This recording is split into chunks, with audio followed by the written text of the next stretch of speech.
Hello नमस्कार दोस्तों, आज हम बात करने जा रहे हैं बिहार में भूमिहारों को लेकर बड़ा खेल हो गया। आरजेडी ने कर दिया खेल। जी हां, एनडीए को झटका देते हुए आरजेडी ने कर लिया एक बहुत बड़ा प्लान तैयार भूमिहारों को लेकर, खास करके क्योंकि जिस प्रकार से लोकसभा चुनाव के बाद आरजेडी ने ए टू जेड की बात की और उसके बाद उन्होंने इस पर इम्प्लीमेंट भी किया। किस प्रकार से लोकसभा चुनाव में कुशवाहा जाति के लोगों को टिकट दिया और उसका परिणाम स्वरूप हुआ वोट ट्रांसफर भी हुआ और कुछ उम्मीदवार जीत कर भी आए। भूमिहारों को उन्होंने भी टिकट दिया और अच्छी खासी वोट भी लाया, अच्छी टक्कर दी। आप लोग लोकसभा चुनाव में तो ये देखे हुए होंगे।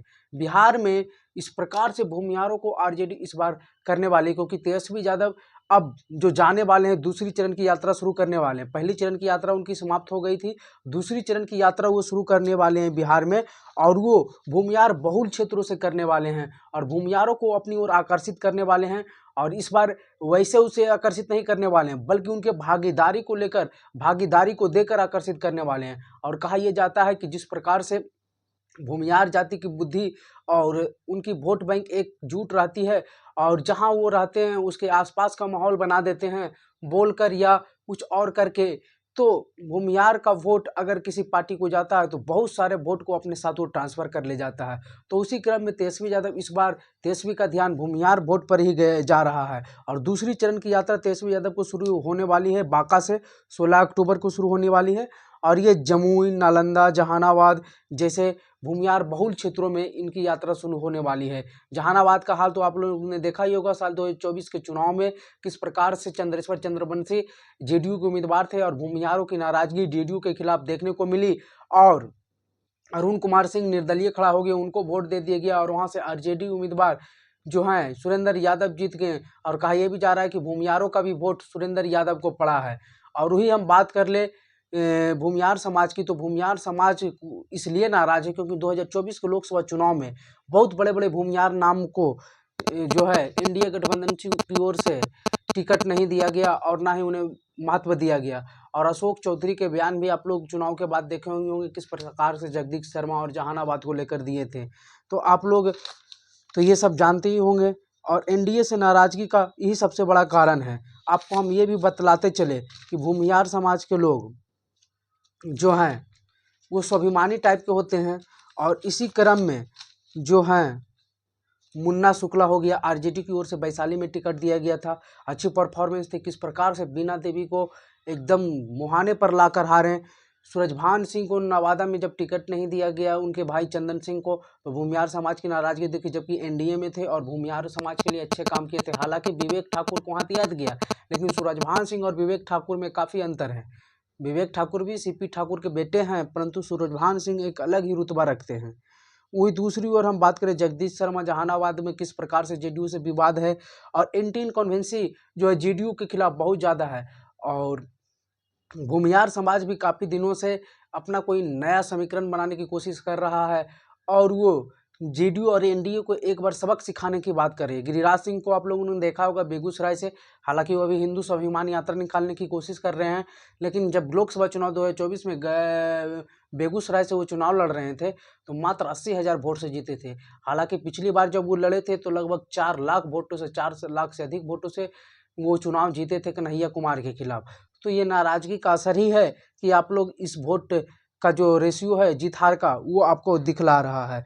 वहीं हम बात कर ले डॉक्टर संजीव जो जेडीयू के हैं, प्रवक्ता भी हैं और विधायक भी हैं, किस प्रकार से जब सरकार पलटी थी तो इनकी नाराजगी दिखी थी और अभी भी इनकी नाराजगी है। ये भी भूमिहार समाज के हैं, तो काफ़ी नाराजगी। हालांकि जेडीयू में भी भूमिहार समाज के 2-3 बड़े नेता हैं, ललन सिंह हो गए और अनंत सिंह हो गए। जैसे बीजेपी में विजय कुमार सिन्हा जो भी उप मुख्यमंत्री बिहार हैं, विजय कुमार चौधरी जेडीयू के हैं जो मंत्री हैं, वो भी भूमिहारी समाज से हैं।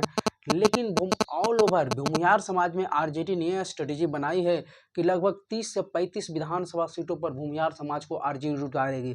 ऐसा उप मुख्यमंत्री जो बिहार के हैं विजय कुमार सिन्हा, वो भी भूमिहार समाज के हैं।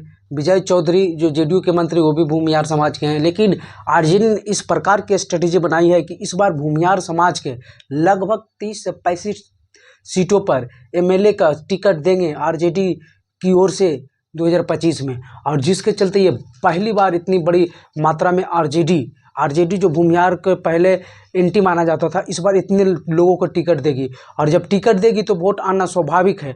और भूमिहार समाज भी एक अलग रास्ते की ओर, चुनाव की ओर जा रही। हालांकि बीजेपी जेडीयू ने भी काफ़ी प्रयास किया, लेकिन इस बार भूमिहारों की नाराजगी देखने को मिली और भूमिहार समाज इस बार एकदम अलग होकर चुनाव आरजेडी को भी सपोर्ट कर सकती है। हालांकि प्रशांत किशोर भी एक नई पार्टी के रूप में सामने तैयार हो रहे हैं, लेकिन बिहार में जो राजनीतिक में जाति का वर्चस्व है वो कोई नकार नहीं सकता। ये आज से नहीं, बहुत दिनों से है और संभवतः आगे भी चलेगी। हाँ, कुछ कमी आ सकती है और आएगी भी, प्रशांत किशोर के चलते कितना आएगी ये देखने वाली बात होगी, लेकिन ये रहेगी, ये कन्फर्म है। थोड़ी मोड़ी कमी आ जाए तो ये अलग बात है। तो यही भूमिहार समाज को लेकर और नीतीश कुमार से उन लोगों की नाराजगी, साल 2020 के चुनाव में भी चिराग पासवान के भूमिहार समाज के लोग ने वोट कर दिया था, इसलिए कि नीतीश कुमार को सिर्फ हराने के लिए, और इसलिए नहीं कि चिराग पासवान के लिए, सिर्फ नीतीश कुमार को एंटी में होकर। और इसका परिणाम भी देखा गया था कि बहुत सारे सीटों पर जेडीयू हार भी गई थी। और भूमिहार समाज इसलिए भी नाराज है कि बहुत, जैसे पद्म भूषण हो गया, रामविलास पासवान को मिला और भी बिहार के अन्य नेताओं को मिला, लेकिन स्वामी सहजानंद सरस्वती जिनको लेकर भूमिहार समाज अपने आप को मानता है, उनको अभी तक नहीं मिला। इसके लिए भी वो लोग कार्यरत हैं, तो आगे देखना होगा। और एक और खबर कि मुन्ना शुक्ला जो भूमिहार समाज से लालगंज से उम्मीदवार हो सकते थे विधायक के, और लोकसभा में जो उम्मीदवार हुए थे सांसद के, लेकिन उन्हें अब उम्र कैद की सज़ा दे दी गई है क्योंकि वो आरजेडी में थे, ऐसा भूमिहार समाज के लोगों में एक धारणा बन गई है। और वही एनडीए के जितने भी उस मामले में थे उन सबको बरी कर दिया गया, तो इसको लेकर भी इम्पैक्ट पड़ रहा है। तो आगे क्या होता है ये देखने वाली बात होगी, लेकिन साल 2025 के चुनाव में बड़ा उलटफेर होना एकदम कन्फर्म है।